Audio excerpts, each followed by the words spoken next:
નમસ્કાર, આપ જોઈ રહ્યા છો સ્પાર્ક ટુડે ન્યૂઝ. ડભોઈ તાલુકા કક્ષાનો 76મો વન મહોત્સવ કાર્યક્રમ ઉજવાયો.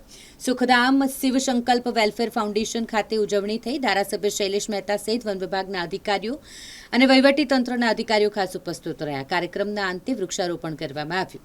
ડભોઈ સિનોર રોડ પર આવેલ સુખધામ શિવ સંકલ્પ વેલફેર ફાઉન્ડેશનના સભા હોલમાં આ કાર્યક્રમ થયો.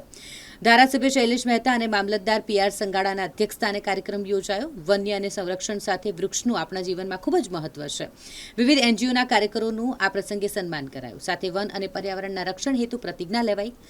વડોદરા જિલ્લા પંચાયતના ઉપપ્રમુખ વકીલ અશ્વિન પટેલ, તાલુકા પંચાયત પ્રમુખ રાજન તડવી, નગરપાલિકા પ્રમુખ બિરેન શાહ, નગરપાલિકા ચીફ ઓફિસર જયકિશન તડવી અને આરએફઓ કલ્યાણીબેન ચૌધરી ખાસ ઉપસ્થિત રહ્યા હતા. મહાનુભાવોનું વન વિભાગના ફોરેસ્ટર જીતેન્દ્ર બારોટ દ્વારા સ્વાગત કરાયું. તો હંસાબેન રાઠવા, રાજેશ્વરી, કાજલબેન સહિત ફોરેસ્ટર સ્ટાફ આ પ્રસંગે મોટી સંખ્યામાં ઉપસ્થિત રહ્યો હતો. કાર્યક્રમના અંતે વૃક્ષારોપણ કરવામાં આવ્યું. દર્ભાવતી નગરીના ધારાસભ્ય શ્રી શૈલેષભાઈ મહેતા સાહેબનું હું આ કાર્યક્રમમાં હાર્દિક સ્વાગત કરું છું. અશ્વિનભાઈ પટેલ, જિલ્લા પંચાયતના ઉપપ્રમુખ સાહેબનું બી હું હાર્દિક સ્વાગત કરું છું. મામલતદાર સાહેબ ડભેશ્રીનું બી આ કાર્યક્રમમાં હું હાર્દિક સ્વાગત કરું છું. તેમજ ડભોઈ નગરપાલિકાના ઉપપ્રમુખ શ્રી નાગરિકો ગંદકી કરતા નથી અને થવા પણ દેતા નથી. આ વિચાર સાથે ગામડે ગામડે અને શેરીએ શેરીએ સ્વચ્છ ભારત મિશનનો પ્રચાર કરીશ. હું આજે જે સોગંદ લઈ રહ્યો છું તે બીજા 100 વ્યક્તિઓ પાસે પણ કરાવીશ. તેઓ પણ મારી જેમ સ્વચ્છતા માટે 100 કલાક આપે તે માટે પ્રયત્નશીલ રહીશ. મને ખબર છે કે સમગ્ર ભારત દેશને સ્વચ્છ બનાવવામાં સહાયરૂપ થશે. આભાર.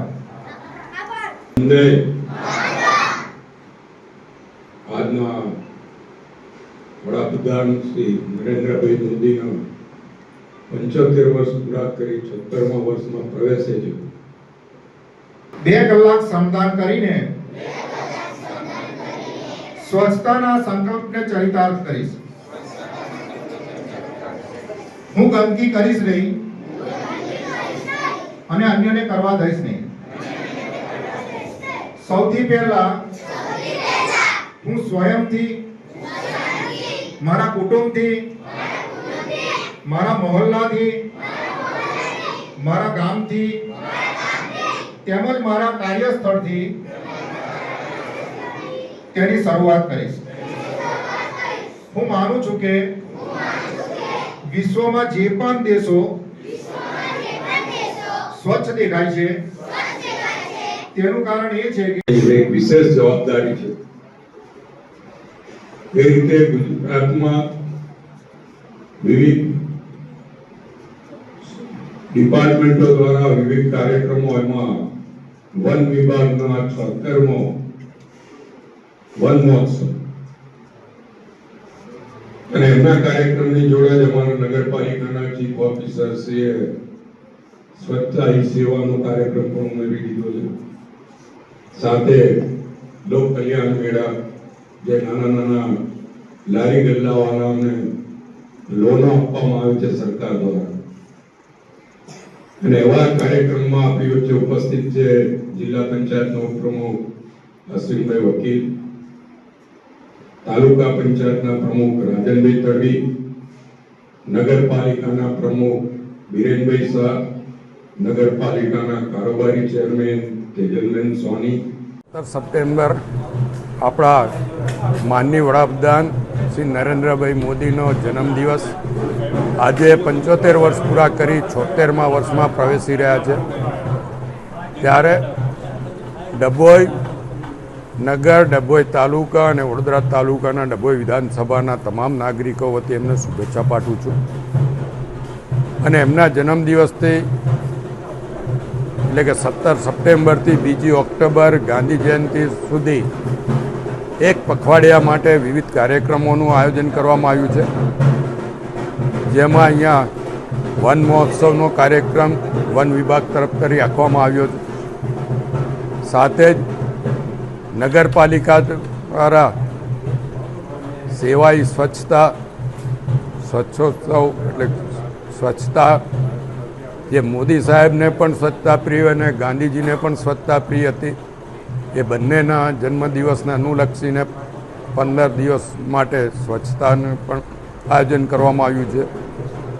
એની સાથે સાથે લોકકલ્યાણ મેળા એટલે કે લારી પથારાવાળાઓને લોન આપવાની, પહેલા તબક્કામાં 10,000 અને 10,000 રેગ્યુલર હપ્તા ભરે તો 20,000 અને 20,000ના રેગ્યુલર હપ્તા ભરે તો 50,000 સુધી વગર જામીને લોન આપવાની એ સરકાર દ્વારા બેંકોને કહેવામાં આવ્યું છે અને એ લોનો આપવામાં આવે છે. એ રીતે ધંધો રોજગાર વધારીને પોતાની આવક સારી કરી શકે એ રીતનો અભિગમ છે. અને આ તમામ કાર્યક્રમોનો આજથી અમલ થયો છે. આજે ઇન્દિરા એકાદશી પણ છે અને આ એકાદશીના દિવસે માતા પિતાનો શ્રાદ્ધ કરવાથી એમની કૃપા પણ મળે છે. સાથે સાથે આજની જે એકાદશી છે એ કરવાથી લક્ષ્મીજીને પણ કૃપા વરસે છે એવું કહેવાય છે. તો આપના મારફત તમામને આજની ઇન્દિરા એકાદશીની પણ શુભેચ્છાઓ પાઠવું છું અને તમામ પર કુબેર દાદાની કૃપા વરસે એવી ભગવાનને પ્રાર્થના પણ કરું.